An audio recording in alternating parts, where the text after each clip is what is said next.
Look. Say hi, Amos. This is a root digger. And that's a dandelion digger. And this is a shovel. And that's a shovel. Yep. We're out here doing a little foraging again with the family. Late April. I'm up here digging glacier lilies. We have millions of glacier lilies low down in our canyons for about 3 weeks in the spring. This patch isn't huge, but I mean, you look behind me, you see all those yellow flowers. We have a fantastic glacier lily bloom around here. And as I was talking previously in the other video, I mean, really focus on the abundance in your area. And this is one of those things that's really abundant for a couple of weeks. So I like to dig them. I've been digging them for a few years, usually in this canyon just because it's a little easier to get away from the road. Most of the canyons around here are fairly steep and tight down next to the road, so it doesn't give you a whole lot of space to forage and be away from, you know, people driving by and everything else. But the glacier lilies, I'll show you a close-up of them in just a second. But primarily around here in northern Utah, they grow. We have big-tooth maple. Yeah, I think that's what it's called, big-tooth maple. It grows down at the bottom of the canyons, so before you start moving high up into the national forest, down along the waterways, you'll have big-tooth maple, and kind of on the north-facing, or the north-facing slopes of hills, you'll get some maples as well. And these glacier lilies really grow primarily underneath the maple cover. We also get them on top of the mountain, up in more of the alpine areas, the wet meadows and whatnot, but those, I've never really been up there at the time of year where I can pick many. Dad, come on, let's dig out these glacier lilies right now. We'll dig some up in just a second. Come. He's impatient. Anyways, let's show you a little bit of what we're digging. Oh, and while we're at it, we're also going to be digging some spring beauty bulbs.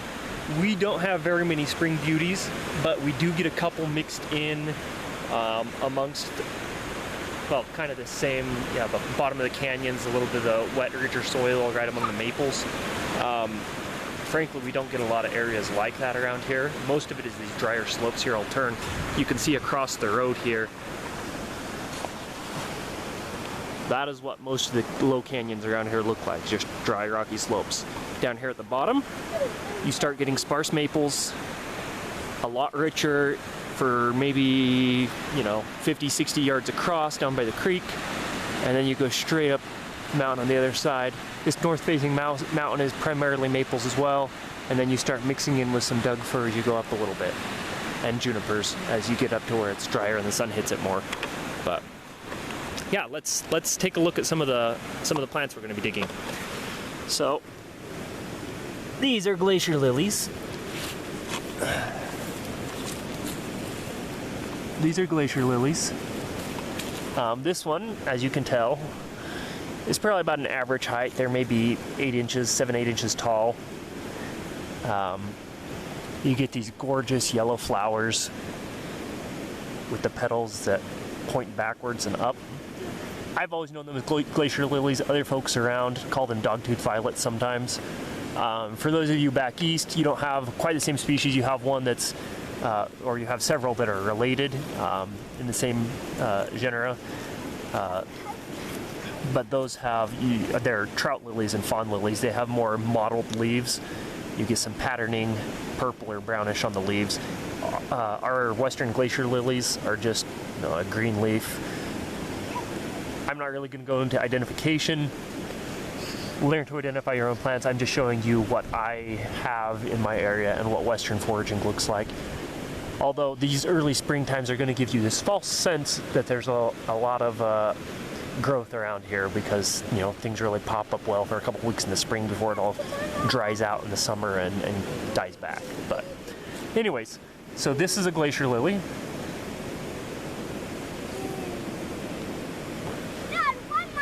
And as you can see, they form a virtual carpet across a lot of these maple areas. And this isn't like a horribly huge patch either. I mean, this one's, I don't know, 60 yards long and 20 yards wide or something like that, before you hit the creek and then before it gets rocky over there. But there are some areas where you get the maple slopes that just go on for a significant period of time before they go up in some steeper area, rockier area. Yeah, those ones are spring beauties. Good job. No, I'm showing. Oh, you're showing them? Good job. You found a spring beauty. At any rate, so yeah, this isn't one of the hugest clumps, but we're going to spend a little bit of time digging here. This is where we've stopped to get out and wander and explore, and then we'll probably move on to a bigger clump. Yeah, spring beauties and glacier lilies are what we're after today. Let's show you some spring beauties. We, like I said, don't have nearly as many of them around here, but little pink flowers. 2 leaves coming off. I'm not going to pick very many of them because, like I said, we don't have very many, but we'll undoubtedly unearth a couple when we're digging up some of the glacier lilies. So yeah, go ahead and eat what we accidentally dig up. They don't get very big either around here. Our soil's fairly poor. Glacier lilies were primarily, the whole plant is edible. In Sam Thayer's book, he talks about the leaves and flowers having a little bit of an acrid or bitter aftertaste or something like that.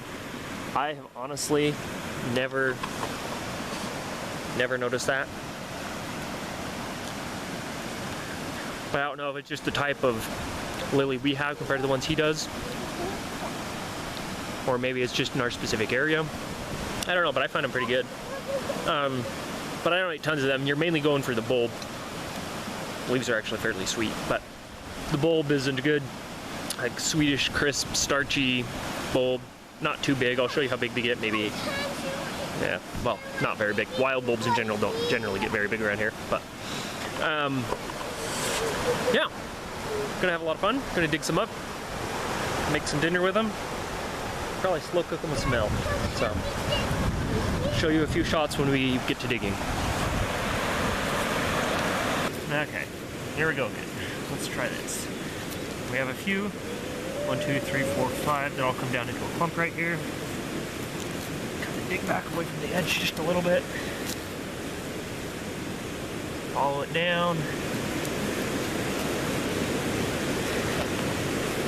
Now we could, of course, be foraging a couple other things on this trip as well.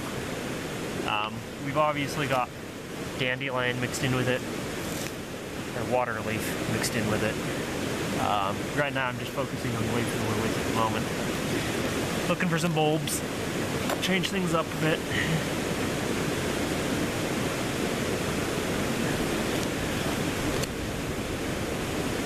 Let's show you how deep down the bulbs are.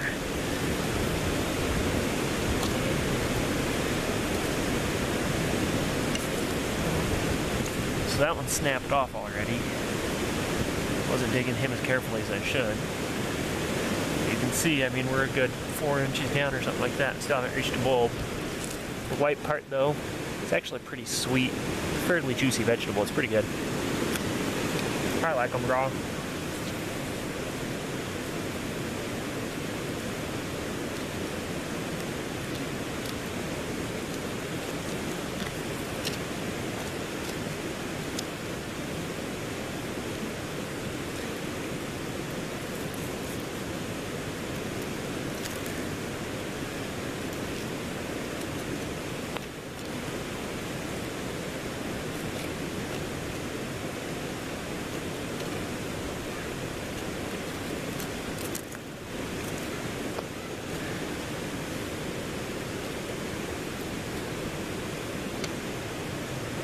Okay, let's show you what we have here. But I gotta run racing towards you. Good job racing towards me. No, Daddy. So I managed to get this clump up mostly in one piece. Kind of peel the dirt off. These ones actually don't have as much of a bulb on the bottom per se. Okay, I'm watching. What? I ran toward you. You did. Good job.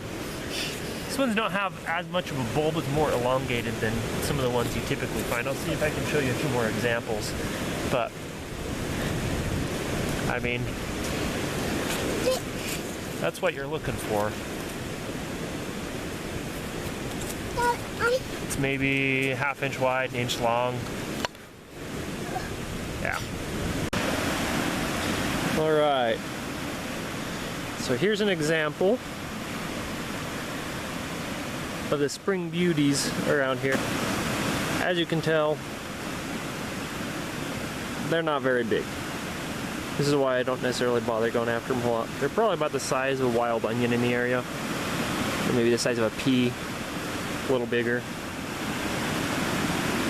That's what a spring beauty bulb, or spring beauty plant in general, looks like. Alright, just want to show you an example again of what these look like. These lilies were growing side by side, one smaller. It was found, one smaller.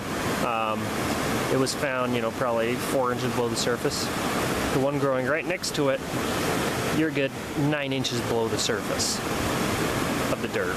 I mean, so you're looking at a pretty good dig down, and this is some pretty rocky soil too, so you got to be careful not to snap them. But let's show you what the root looks like.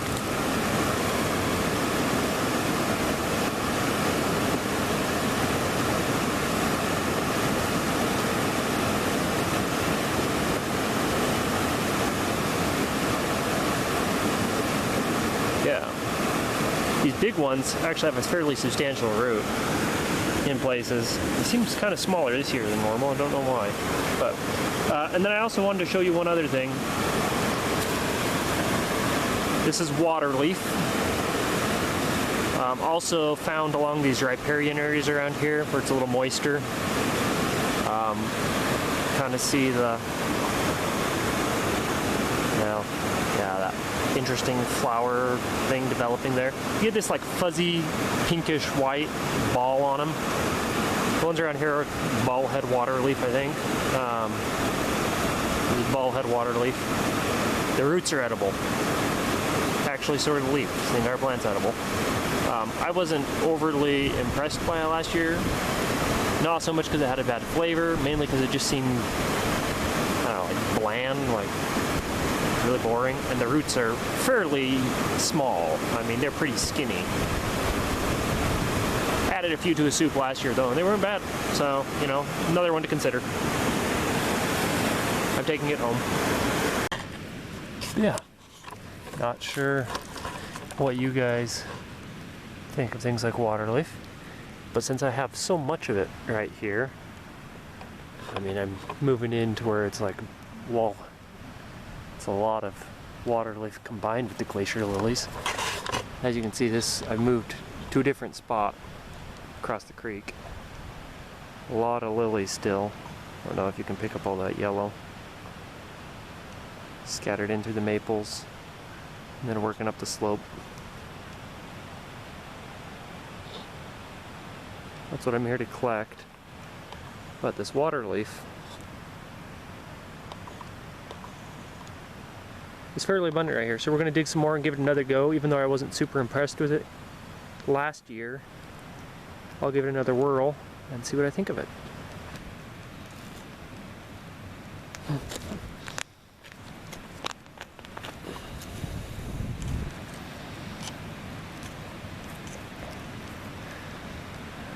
There you go. That's what the roots look like. Bunch of thin little tendrils coming down. Except I think the entire plant is edible. I remember eating it last year, but the root is what I was aiming for. So we'll collect it, at least a little bit of it, and see what we think. I'm out here underneath maples, and I'm coming across not only the ballhead waterleaf, but I'm coming across the bunch of wild onion clumps. I actually managed to dig this entire clump up in one go. Just this little bunch. kind of like a bunch of green onions or something like that. Show you what I'm talking about. Let's see. You can see them mixed in. Here's another clump right here. Wild onions. Like I said, they don't get very big. They're pea size, but we actually don't have wild onions that frequently around here, so I'm excited to see some. I'll take a few of them, not many, and yeah, we'll see what we make with them. Other interest is, I'm pretty sure this one here is Sweet Sicily, but I need to verify that before I dig any. But right now we've got a very interesting smell going on as I crush some of these. You know, it's got that kind of licorice smell, so I'm pretty sure it's, well, pretty positive it's Sweet Sicily, but I'm gonna go back and I'm gonna check my guidebooks and whatever before I dig any of that, because I've never actually eaten that one. But yeah, there's actually a fair bit of it under here too, so. Early spring abundance, isn't it amazing? Yeah, folks, that's it. Just showing you what I was up to today, what I was collecting. Yeah, bunch of glacier lilies, a little bit of spring beauty, a little bit of waterleaf, a little bit of wild onion, and then I've got to go check and see if that really is Sweet Sicily. So I may come back and get some more in the future. But get out there and enjoy your spring. Go collect something. As usual though, I mean, with some of these spring bulbs that I'm collecting and whatnot, I mean, you're killing the plant when you do it. So be responsible, be careful, don't harvest too many of them. Take care of the spot you're at. I know with how many I have here, I mean, 1 hour, 2 hours worth of collecting, I didn't do any damage whatsoever to the patch. And that's what early spring foraging looks like here in northern Utah. One of the lushest, greenest times of the year, so probably the best time. One of the, well, everywhere I suppose. Everything's coming to life. You get some great stuff, so get out there and give it a shot.